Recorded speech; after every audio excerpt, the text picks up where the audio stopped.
Olá, tudo bem com você? Espero que sim. Eu sou o Fábio Costa e juntos mais uma vez nós estamos aqui no canal do Observatório da TV para o TBT da TV, que relembra momentos históricos da nossa telinha, da rica trajetória da televisão brasileira. Nosso assunto desta vez é uma novela que está completando 45 anos, mas já tem muito mais do que 45 anos que ela faz parte do imaginário do público brasileiro que gosta de ficção. O Direito de Nascer.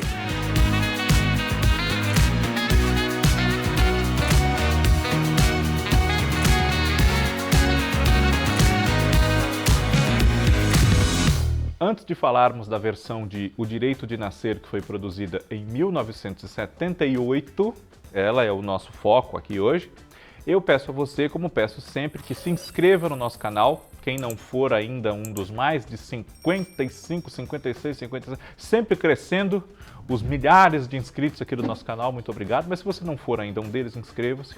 E peço a todos também que ativem as notificações no sininho para não perder os nossos conteúdos. Além dos vídeos aos quais vocês já estão acostumados, temos agora, para quem não sabe, eu digo, para quem já sabe, eu relembro, segunda noite às 8 horas, ao vivo, o nosso podcast Ligados na TV, comigo, com o Neuber Fischer, com Kaká Novelas, já teve por aqui também o Cristiano Blota, o Paulo Pacheco, e vem muito mais por aí.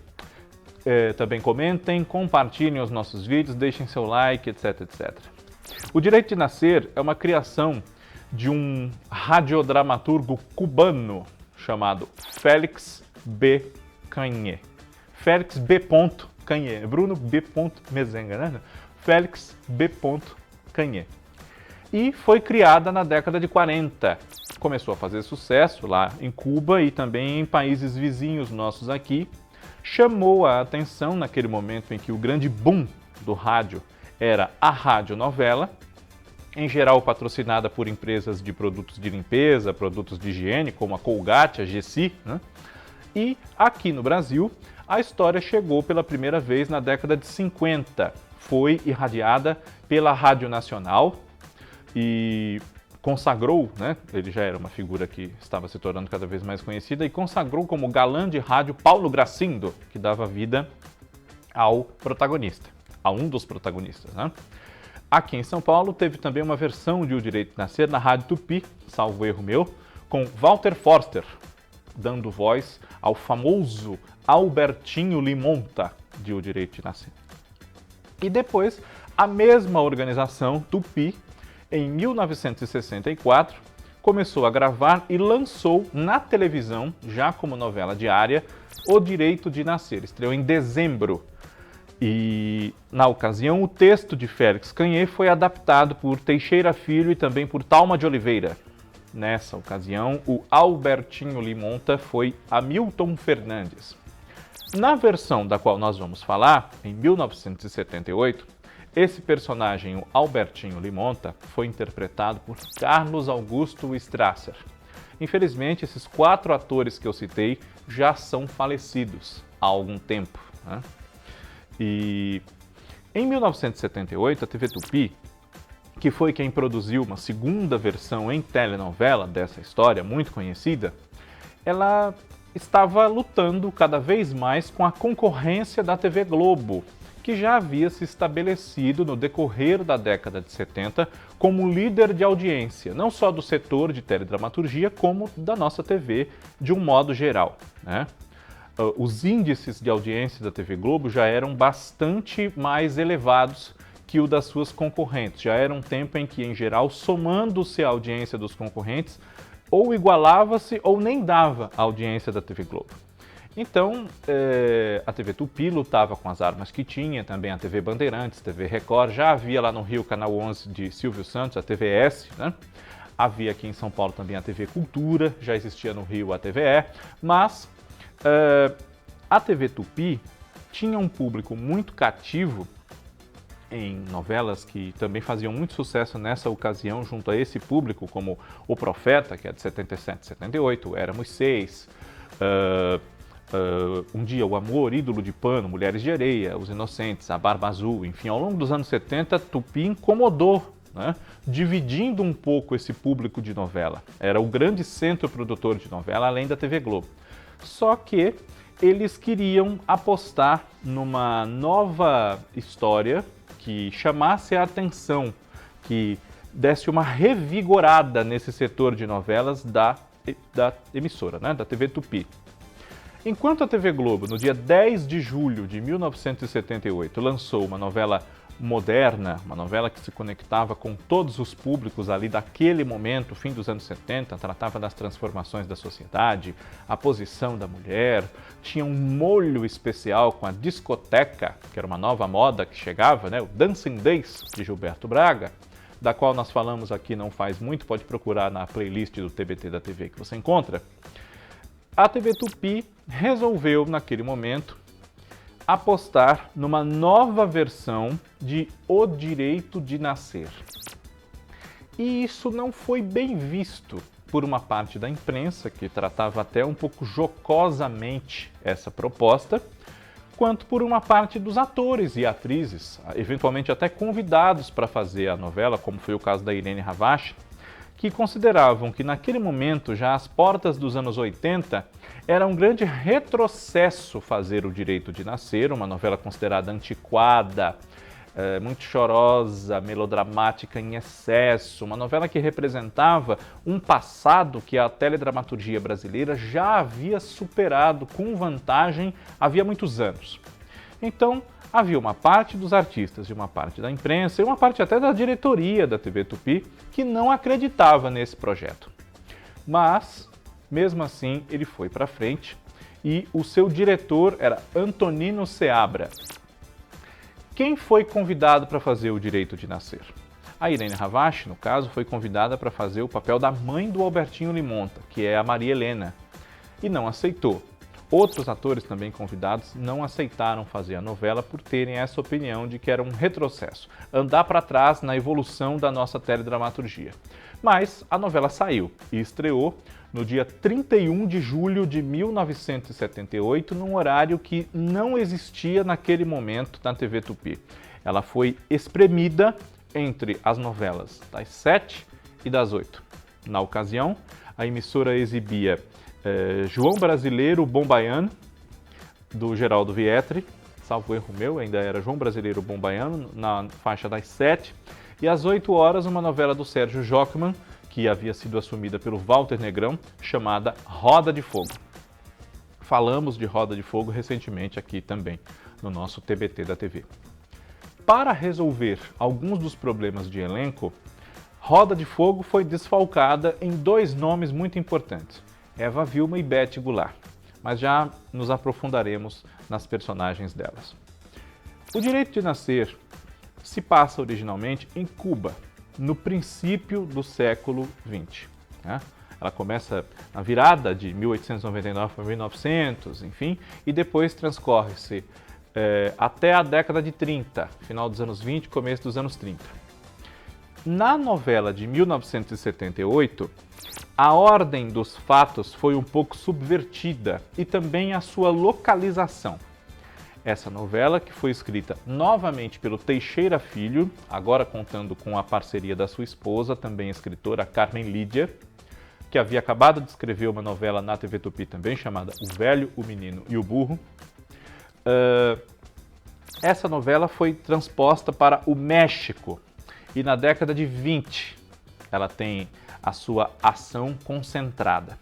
Outra mudança foi que, em geral, O Direito de Nascer é contado de maneira linear e cronológica, ou seja, a história se inicia com Maria Helena sendo abandonada grávida pelo amado e ela tem o filho, depois o filho é roubado dela e ela acaba entrando para um convento por conta da família não querer passar vergonha, etc. E depois disso, a história transcorre com os personagens envelhecendo.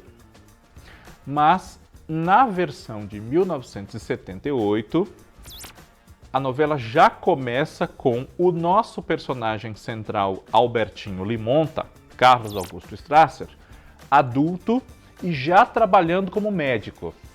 Todos os antecedentes do seu nascimento e os momentos da sua infância, enfim, são mostrados em flashback. Os personagens se recordando daquilo, enfim, né? a história, nessa versão dos anos 70, não segue a ordem cronológica dos fatos. Portanto, nós temos no México da década de 20 esse médico, o Alberto Limonta, que tem ideias políticas bastante avançadas até, conectadas com a juventude do seu tempo. Ele tem conhecimento da problemática da geopolítica, especialmente da América de um modo geral. Tem um grande amigo também médico, que é o Ernesto, papel do Walter Prado.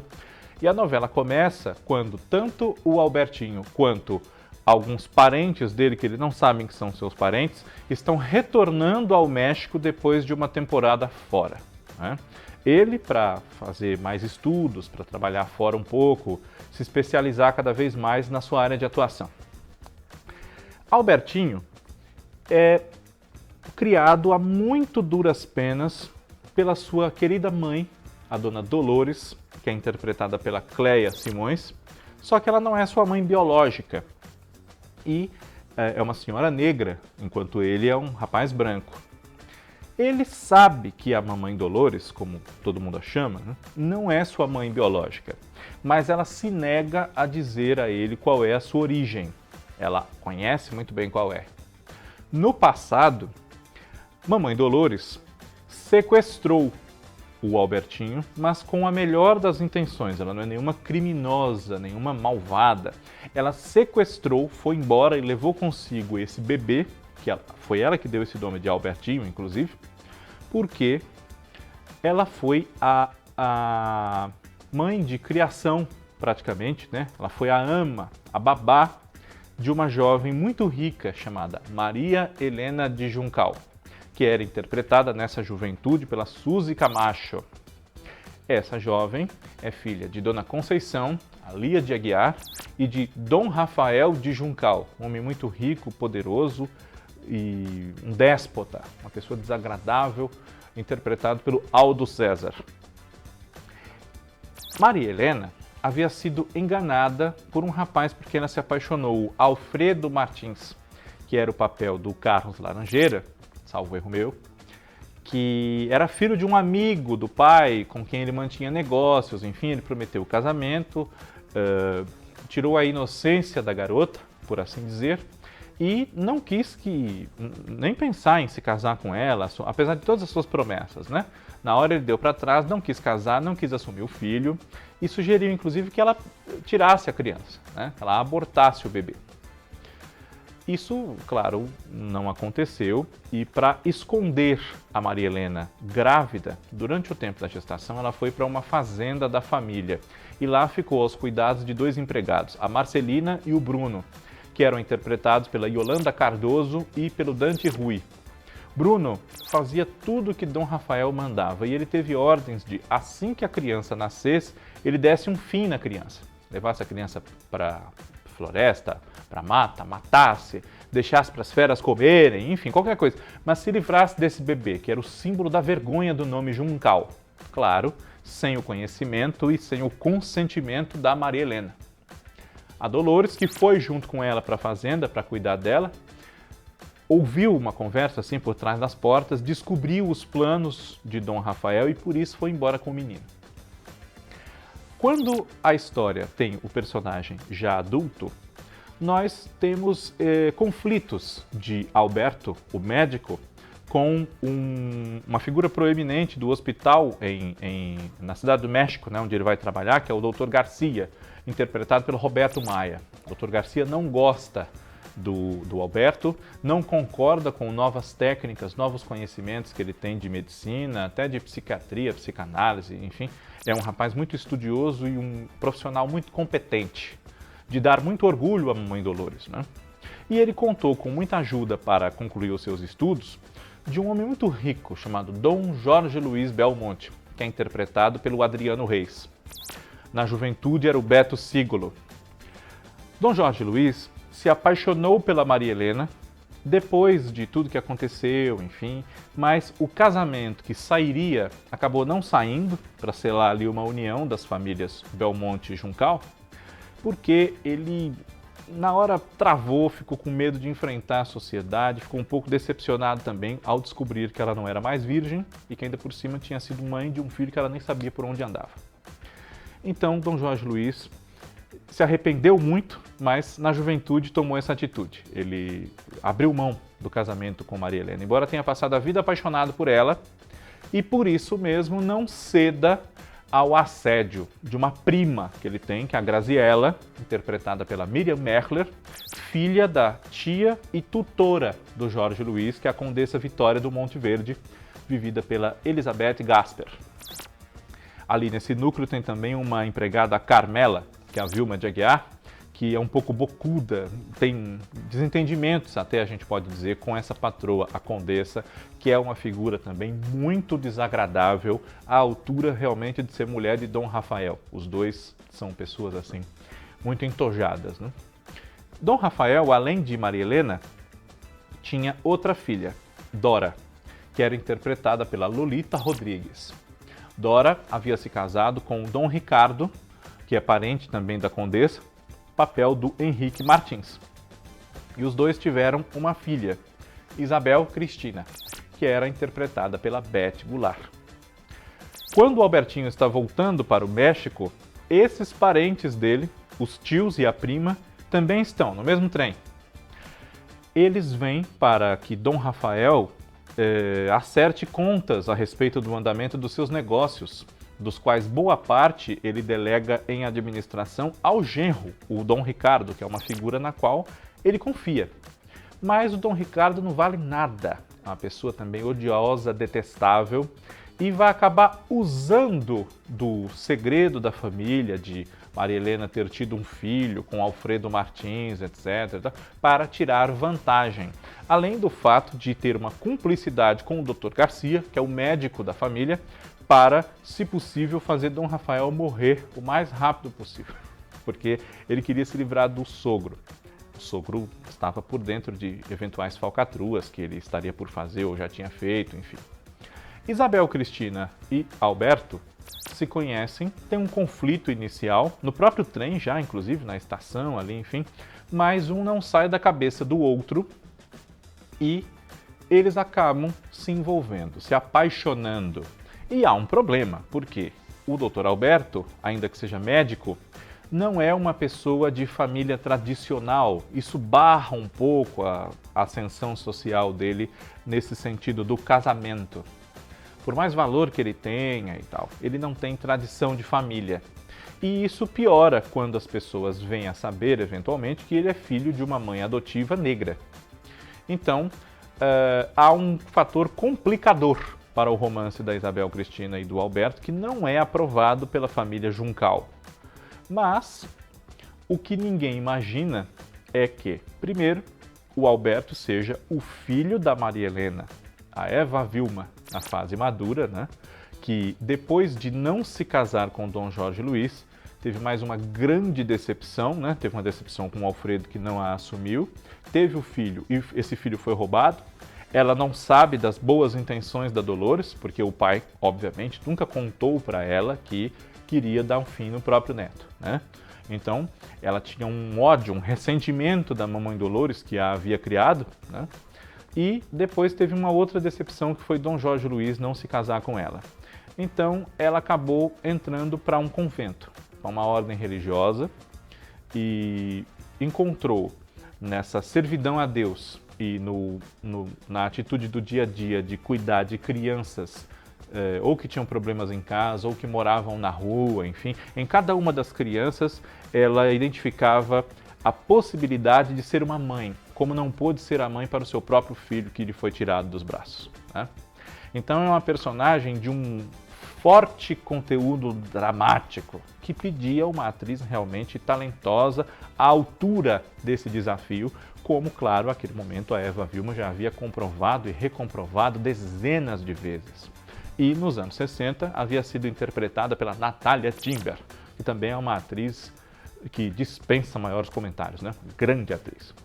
Pois bem, Dom Jorge Luís, na idade madura, como eu disse, o Adriano Reis, ele não desiste, não esquece a Maria Helena, visita ela no convento, vai conversar com ela, enfim, né?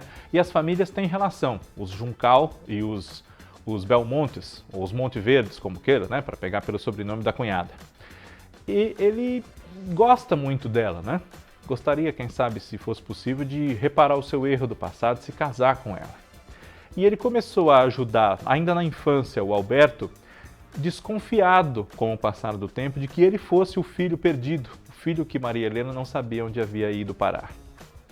Esse amor dos primos que não sabem que são primos é atrapalhado por esse laço sanguíneo, mas há uma jogada muito interessante que surpreende a todos no desenrolar da história, que é o fato de que Dom Rafael ele fica muito doente a uma certa altura da novela. E ele é cuidado por uma enfermeira muito fiel ao seu ofício e interessada, apaixonada até pelo Alberto, a gente pode dizer, a Dona Eva, que é a Alzira Andrade, se eu não me engano é a Dona Eva o nome dela, né? Uma moça muito bonita, irmã da Denise Del Vecchio. E ela cuida de Dom Rafael com todo carinho, mas a certa altura da história, idoso, né? Nem parece aquela figura que fez tão mal a tanta gente, ele demanda cuidados e demanda uma transfusão de sangue. Ao sofrer um acidente, conforme a sua situação, piora ainda mais. Só quem tem o raríssimo tipo sanguíneo que Dom Rafael precisa para se manter vivo, quem é? Alberto Limonta. E, a partir dali, e conforme ele também pressiona a sua mãe preta para saber a sua origem, ele acaba descobrindo, as pontas se ligam, né?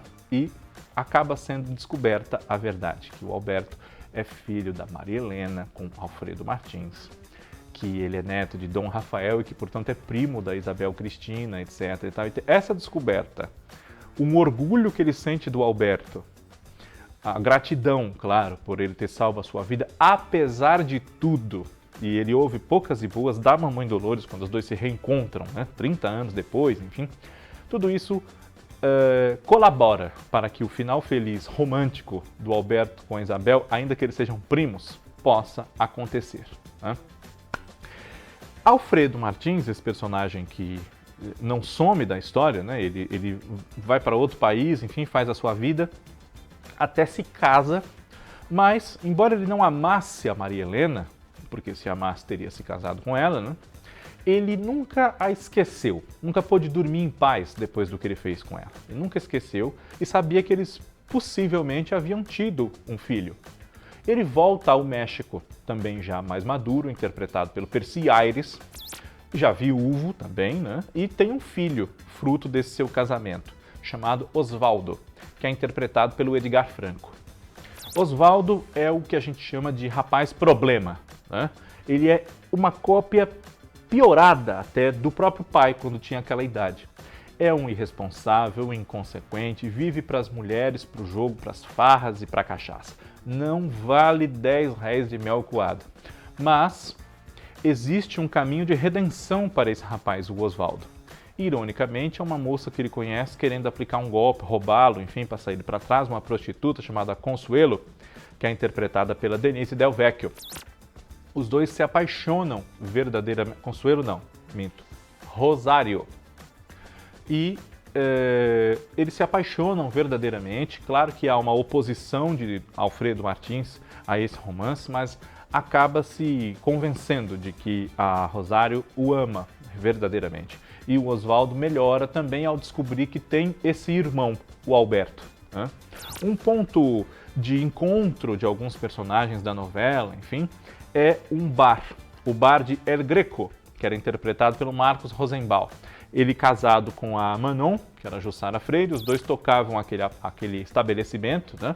E por lá passavam figuras como um ícone das grandes noitadas da Cidade do México no passado, na juventude de Alfredo e Jorge Luiz, a Guadalupe, que era a Rutineia de Moraes, uma velha conhecida do próprio El Greco, e também um jornalista sempre de olho em coisas que podem render boas matérias para ele, o Pedro Letra, que era interpretado por um ator e jornalista também na vida real, o Rogaciano de Freitas, que foi um dos jornalistas que trabalharam nessa mesma época, nos anos 70, na revista Amiga, das edições Block. O Direito de Nascer é uma novela que pega o público não por aquilo, a gente tem suspenses, né? Para nós, público, descobrirmos o que vai acontecer, quem matou, quem vai ficar com quem, não, mas basicamente nós, espectadores, sabemos das coisas. Os personagens é que não sabem. E grande parte das emoções dessa novela é nós acompanharmos o modo como esses personagens vão reagir às revelações das suas vidas.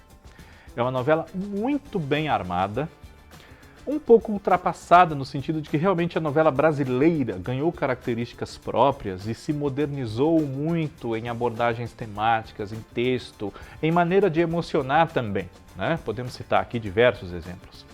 Mas O Direito de Nascer é uma novela que tem o seu valor. Eu acho que eu já cheguei a dizer aqui no canal, e se não disse, digo agora, que eu gostaria, inclusive, que agora, em 2020 e tantos, nós tivéssemos produzida uma nova versão de O Direito de Nascer. Não sei por que emissora, mas eu gostaria de ver. O Direito de Nascer é uma novela que apela muito fundo às emoções que qualquer pessoa é capaz de sentir, porque ela fala de mãe, fala de origem perdida, fala de uma pobre de uma freira que teve a sua vida arrasada pelos preconceitos e por um pai tirano, uma mãe omissa, né? Enfim, e é cercada de gente de mau caráter que sabe julgá-la, mas não sabe acolhê-la, né?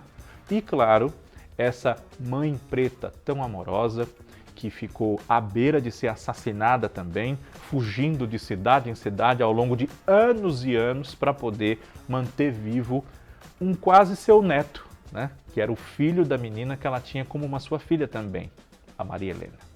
O Direito de Nascer é uma história muito bonita e que, nessa revisão dos anos 70, não só foi criticada por ser encarada como uma coisa ultrapassada, como também foi criticada por espectadores que haviam ouvido no rádio, haviam assistido a versão da década de 60 e não gostaram dessas mudanças da narrativa e também não gostaram de, claro, quiseram fazer O Direito de Nascer, mas deram uma segurada, né, num tom muito lacrimejante da novela. Suavizaram o dramalhão.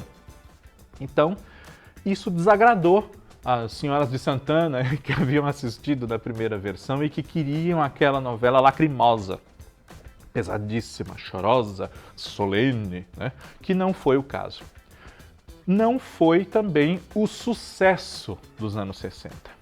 Foi um erro estratégico da TV Tupi apostar na entrada para os anos 80 já, numa novela como O Direito de Nascer, pelo menos para um horário tão nobre que foi até criado, como eu disse, excepcionalmente ali entre as novelas das 7 e das 8. Mas, de qualquer maneira, teve o seu público, né? E durou 10 meses praticamente. Ela estreou, como eu disse, no dia 31 de julho de 1978 e só terminou em 19 de maio de 79. Foram quase 10 meses no ar. Coisa aí de uns 260 capítulos por aí, né? Já que a exibição era de segunda a sábado, 160, 250 e tantos. Para efeitos de comparação, uma novela que durou mais ou menos a mesma coisa, O Homem que Deve Morrer, da Jeanette Claire, teve 258, entre 71 e 72. Né? O Direito de Nascer, nessa ocasião, eu gostaria de destacar também um núcleo dos amigos e vizinhos da Mamãe Dolores e do Alberto, numa casa em que eles acabam se segurando, conseguindo viver bastante tempo depois de serem perseguidos anos e anos pelo Bruno, amando de Dom Rafael. A Mamãe Dolores tem uma grande amiga que a ajudou muito, a Tina, que é vivida pela Chica Lopes. A Tina tinha o seu pai, se eu não me engano, era o pai da Tina, o seu Júlio, que era o Henricão, e o filho da Tina, amiguinho do Alberto, desde a infância, era o Gésio Amadeu.